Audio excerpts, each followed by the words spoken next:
Welcome to Mutual of Omaha's Wild Kingdom. I'm Peter Gross, co-host of the original Wild Kingdom with Marlin, Perkins, and Jim Fowler. If there's one thing we've learned when filming Wild Kingdom, it's that nature can be harsh. Not all animals are strong and healthy enough to survive. In tonight's episode, we'll explore the relationship between predator and prey. Each plays an important role in keeping animal populations in check. The old and the sickly animals are naturally weeded out, leaving the strong and the healthy to produce the next generation. In fact, predators are only successful about 50% of their attempts to catch food. This reality can seem harsh, but it's absolutely necessary to create that delicate yet natural balance of the animals in the Wild Kingdom. So sit back, relax, and enjoy Mutual of Omaha's Wild Kingdom.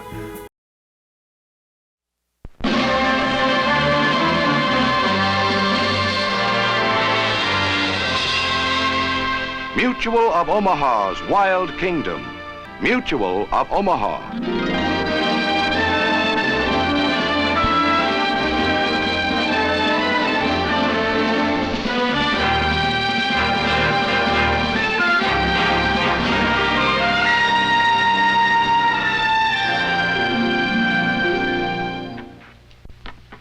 Hello, welcome to Mutual of Omaha's Wild Kingdom.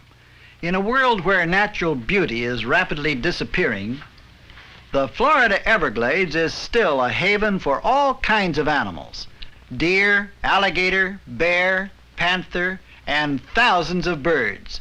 Unfortunately, when there's a sudden change in the water level, the Everglades is no longer a haven for wildlife, but instead a deadly trap. This happens because the Everglades is like a giant saucer where water is very shallow. In periods of drought, animals are free to go far into the areas once covered by water. And then, if the water level suddenly rises due to heavy rains, the less aquatic animals are trapped on a few islands of high ground. For them, it's either swim or starve. Not long ago, the water level did rise suddenly, and the Florida Freshwater Fish and Game Commission was forced to send its men after a stranded bear and a rampaging panther. It was one of the wettest and most exciting rescue operations we've ever seen. Jim joined this Swampwater Safari by airboat, as I took off by helicopter.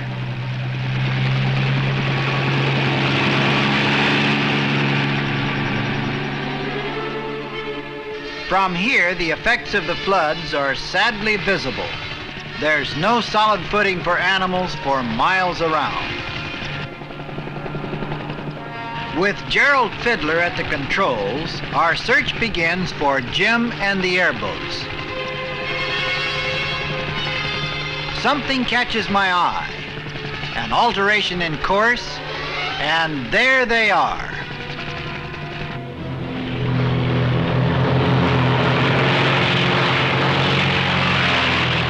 We must be hitting 80 miles an hour as Supervisor Tom Shirley pilots our airboat over the sea of sawgrass. In the other boat, Wildlife Officers Clemens in the driving seat and Jim Jordan behind him.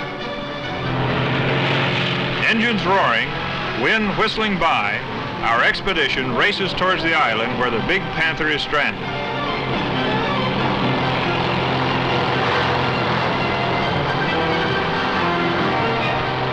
Occasionally, our path is blocked by thick brush, but it's easily avoided. Otherwise, it's straight sailing towards our destination. Time to join the waterborne members of our safari. We land well ahead. Transferring to the airboat won't be easy. A hurried farewell to Gerald, and I step waist deep into swamp water.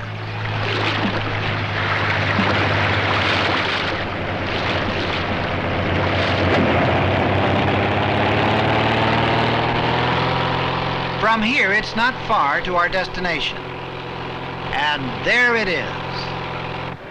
This island, or hammock as it's called, is the only dry land in a waterlogged wilderness. Trapped here is a panther and a herd of deer. The cat could wipe out the herd if it's not caught. With the net and Jim Jordan's help, we hope to catch the panther and move it to a new area. And there's the reason we're all here, one of the white-tailed deer.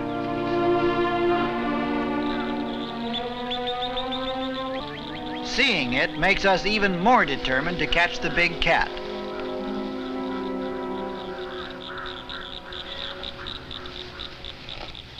This looks like a good trapping site. While Marlin collects poles, Jim Jordan and I start getting ready to put up our capture net. It must be strung in a semicircle right across the end of this clearing. The net's looped over a bush and lightly tied.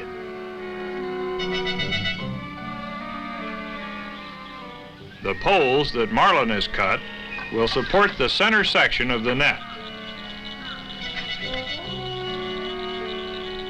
The net and poles are rigged in such a way that everything will collapse on the panther the moment it hits the net, and the big cat will be helplessly entangled in its folds.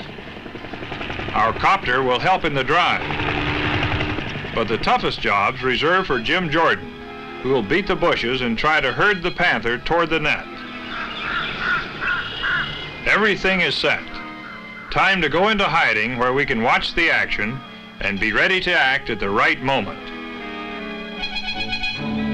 Jim Jordan moves to the other side of the hammock to begin the drive, while above him, the copter swings into position.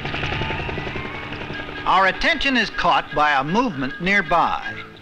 One of the deer is approaching the net. This could be a problem. The intruder may spring the trap instead of the panther, and it's too late to drive it away.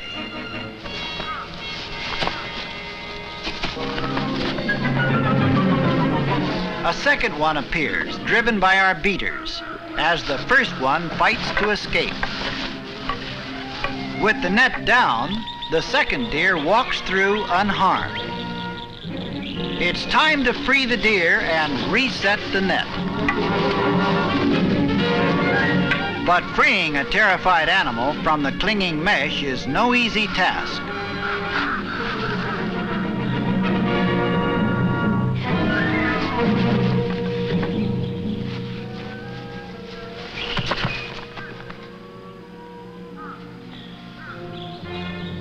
There's not a second to lose. The net must be quickly reset, and we must get back into hiding.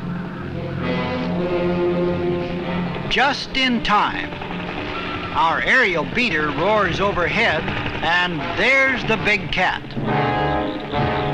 The noise Jim Jordan makes crashing through the undergrowth drives the wary panther towards the trap.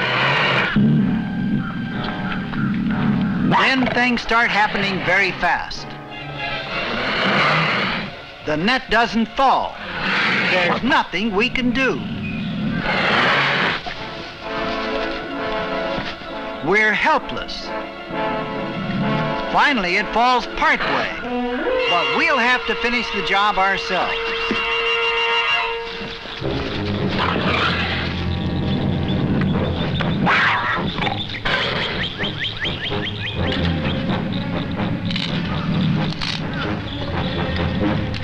Holding the net this way is going to be tiring and dangerous. Jim tries to get the cat more entangled, but it really doesn't help much.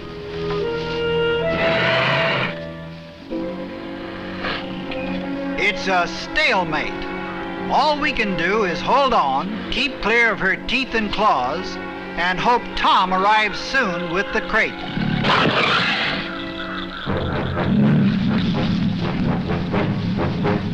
She's still full of fight.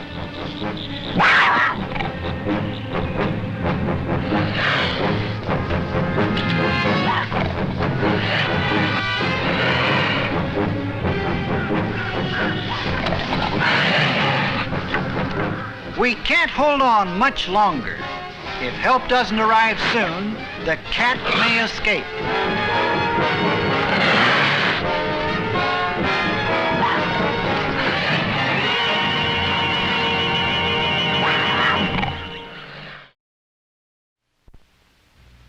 Catching the panther in our net trap was only the first step in the rescue operation. Next, we had to get it into a cage so that it could be moved off the hammock. The cat's full of fight, and there's still no sign of the rangers with a cage.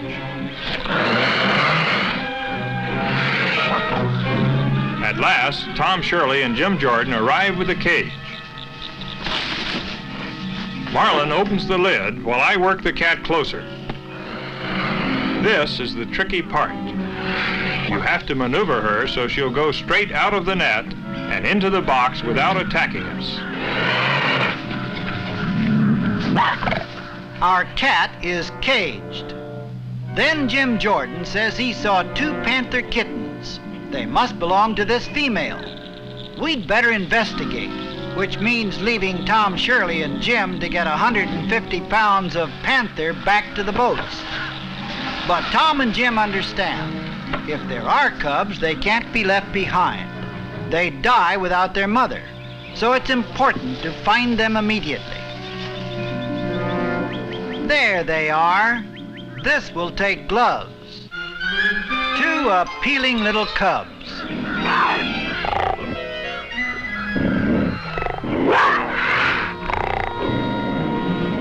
While Jim Jordan gets the sack ready, Operation Cub Capture begins.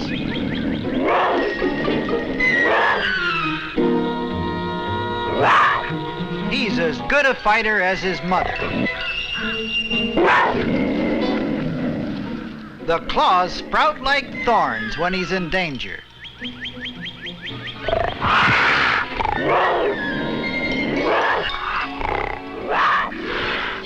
Hey there, you're a squirmy little kid, aren't you? And those claws are unsheathed and needle sharp. Okay, into the sack where you can breathe easily but can't escape. And you're next. This one's really a fighter. I don't think you can bite through that glove. Oops, yes you can.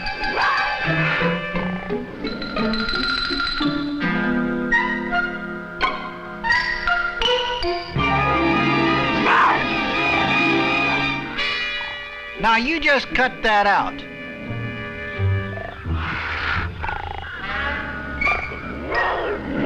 Let's see if we can get you in the bag.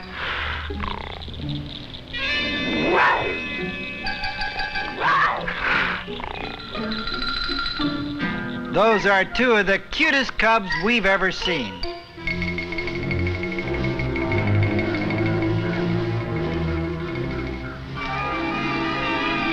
Our young cubs will join their mother on Jim Jordan's airboat.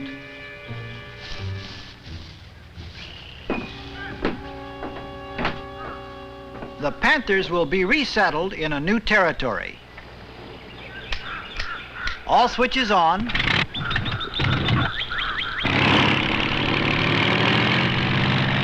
And we're off on our next assignment.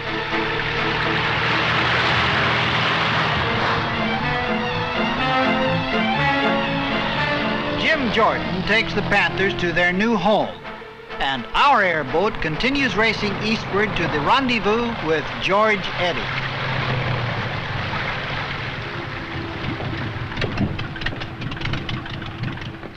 We need the new airboat for our next swampwater adventure.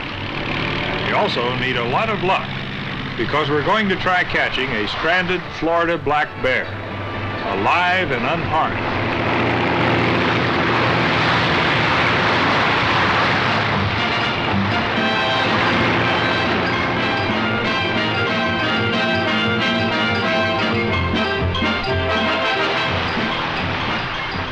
This is one of the really great thrills of our Everglades Safari, skimming over the waters of this vast wetland.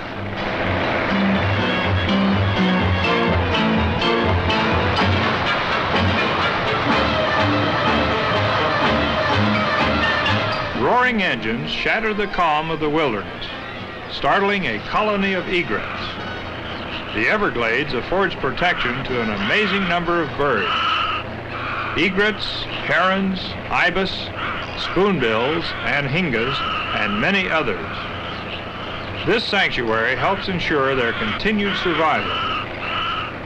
One last member is waiting to join our safari, our seeing eye in the sky, Gerald Fiddler. From his vantage point, he's been able to locate the black bear, and now he radios its latest position. Alter course 120 degrees.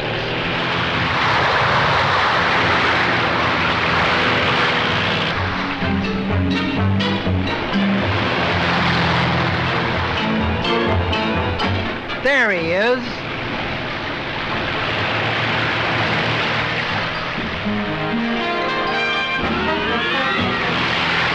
The bear heads for the tall grass, but we're much faster, and Jim's boat cuts off its escape, driving it back to the open water.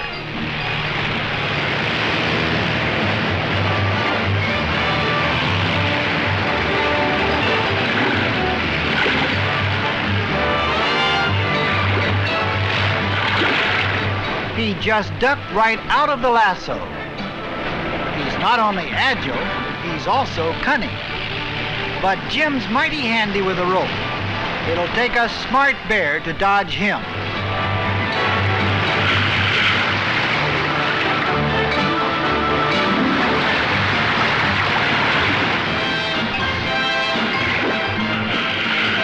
He just shook it off. This is going to be a long, tough battle.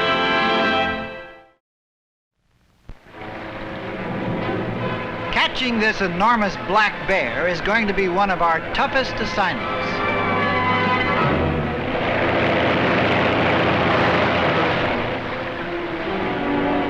He keeps avoiding the rope, and if we can't lasso him, we'll never capture him.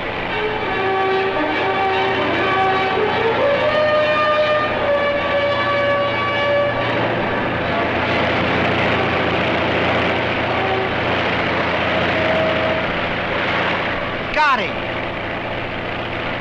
Slow down, Tom. Jim and George get in close. Our captive's double roped and under control, but only for a moment. He jerked sideways and ripped the rope clear out of my hand. Now Jim must maneuver so that when I retrieve my lasso, we're facing one another with the bear squarely in the middle. Jim goes in deliberately, trying to draw the bear's attention away from me.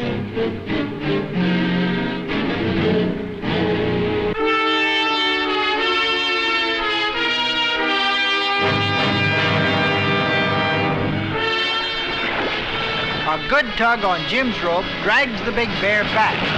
When I keep pulling mine, he's back under control.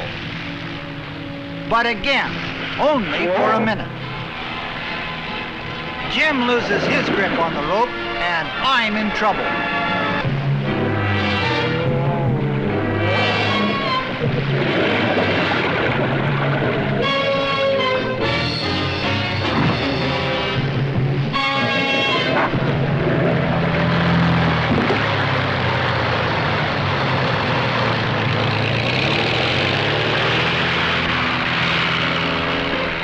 That was a close call. Only Tom's quick thinking saved me. 400 pounds of black fury, one of the most vicious brutes I've ever seen. It'll take more than 2 people to capture him, and we must keep him under control until Jim Jordan arrives with the cage. This could be a long and dangerous battle, and the bear's just begun to fight.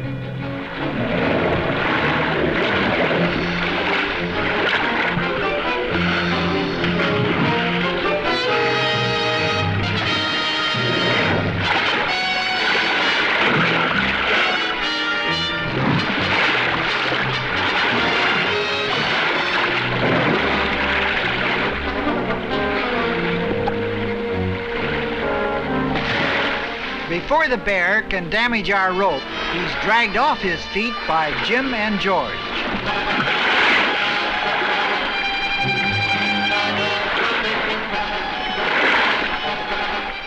near the sawgrass, the footing's particularly bad. And when the bear charges, we discover the dangers of fighting in swamp waters.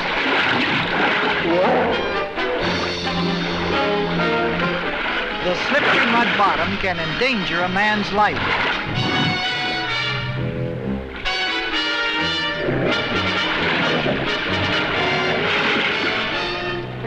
Luckily, we can pull the bear off. But with Jim down and only George on the other end, the bear can charge us now.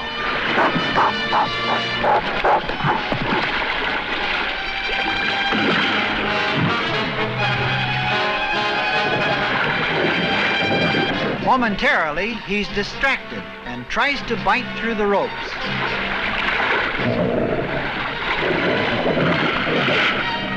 Jim's able to pull the bear away from Tom Shirley, and our tug of war continues.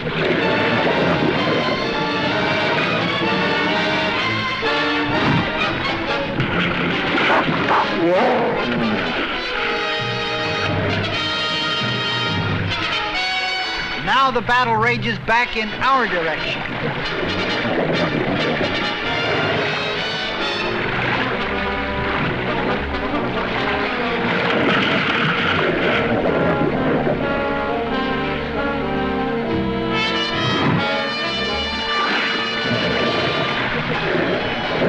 At last, Jim Jordan and the red capture cage arrive on the scene, and it seems to drive the bear into a biting frenzy.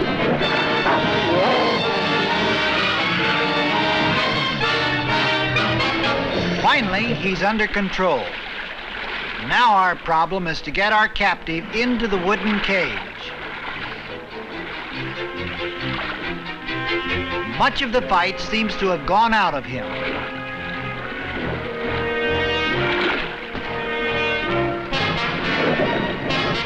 Suddenly, he renews his efforts, and there's only one way to cage him.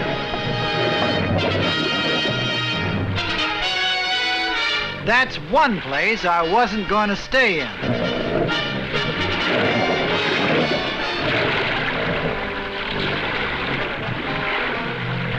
All hands to the ropes.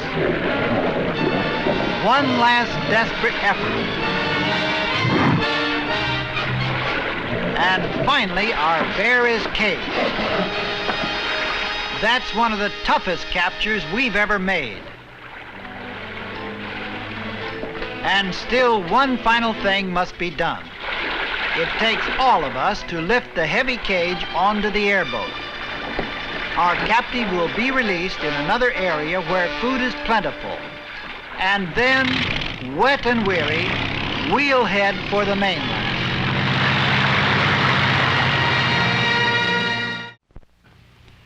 The Everglades is an important part of our national heritage. It provides a colossal display of subtropical vegetation and wildlife for millions of people who seek relaxation in the out-of-doors and escape from crowded cities.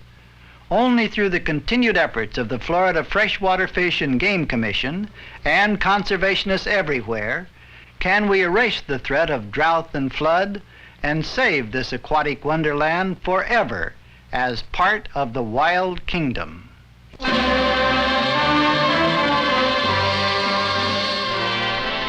Mutual of Omaha's Wild Kingdom.